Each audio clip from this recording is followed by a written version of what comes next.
बच्चों, आज मैं लोटपोट से एक और मजेदार कहानी लेकर आई हूँ, जिसमें हम जानेंगे कि राजा को किस तरह कुत्तों से सबक मिला।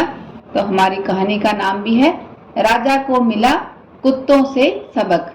कहानी को लिखा है सुलेना मजूमदार अरोरा ने। एक बार की बात है, एक राजा था। वो बड़ा ही क्रोधी स्वभाव का था। जरा जरा सी भूल पर वो हर किसी को कड़ी से कड़ी सजा सुनाता था। उसकी सजा का ढंग भी बड़ा अनोखा था। उसने 1 दर्जन खूंखार कुत्ते पाल रखे थे। जब भी राजा किसी को दंड देने का निर्देश देता तो उसे कुत्तों के आगे धकेल दिया जाता था। ये कुत्ते कोई साधारण घरेलू कुत्ते नहीं थे, बल्कि खूंखार लड़ाकू नस्ल के कुत्ते थे, जो पल भर में अपने शिकार पर टूट पड़ते थे। एक दिन राजा के मंत्री से एक छोटी सी गलती हो गई। राजा ने भरी सभा में उसे कुत्तों के द्वारा दंडित करने का आदेश दे दिया। द्वारपाल जब मंत्री को बंदी बनाने आगे बढ़े तो मंत्री ने हाथ जोड़कर राजा से विनती की, राजन, मैं वर्षों से आपका वफादार मंत्री रहा हूँ। मेरी एक अंतिम इच्छा है, जिसे पूरा करने के लिए मुझे 10 दिन चाहिए। 10 दिनों के पश्चात आप मुझे दंड दे दीजिएगा। राजा मान गए।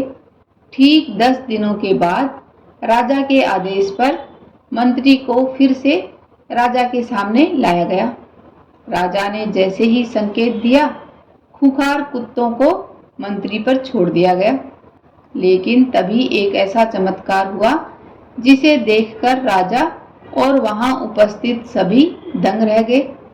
कुत्तों ने मंत्री पर हमला नहीं किया, बल्कि वो तो पूंछ हिला हिलाकर मंत्री के हाथ पैर चाटने लगा।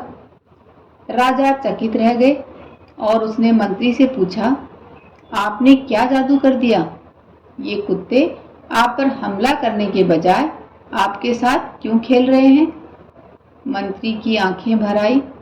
उसने प्यार से कुत्तों को सहलाते हुए कहा, महाराज, मैंने आपसे 10 दिनों की मोहलत मांगी थी।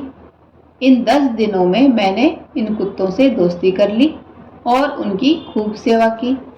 इन्हें अच्छा अच्छा खाना खिलाया, नहलाया, घुमाने ले गया और उनकी खूब देखभाल की है। यह कुत्ते जंगली हो सकते हैं, लेकिन वे मेरी सेवा और मेरा प्यार नहीं भूले। लेकिन मुझे इस बात का दुख है कि एक शासक के रूप में आपने मेरी बरसों की वफादार सेवा और आपके प्रति अगाध श्रद्धा और प्रेम को भुला दिया और मुझे एक छोटी सी गलती के लिए दंडित किया। यह सुनते ही राजा को अपनी गलती का एहसास हुआ और उसने तुरंत मंत्री को रिहा कर दिया। उसी क्षण से उसने अपनी प्रजा के अच्छे कर्मों को कभी नहीं भूलने और उनकी छोटी मोटी गलतियों को हमेशा माफ करने का वादा किया। उस दिन के बाद राजा एक कुशल और दयालु शासक के रूप में जाना जाने लगा, जो अपने लोगों और उनके योगदानों को महत्व देता था। तो बच्चों, यह कहानी हमें दूसरों की गलतियों को याद रखने के बजाय उनके अच्छे कार्यों को याद रखने और उन्हें क्षमा करने का महत्व सिखाती है।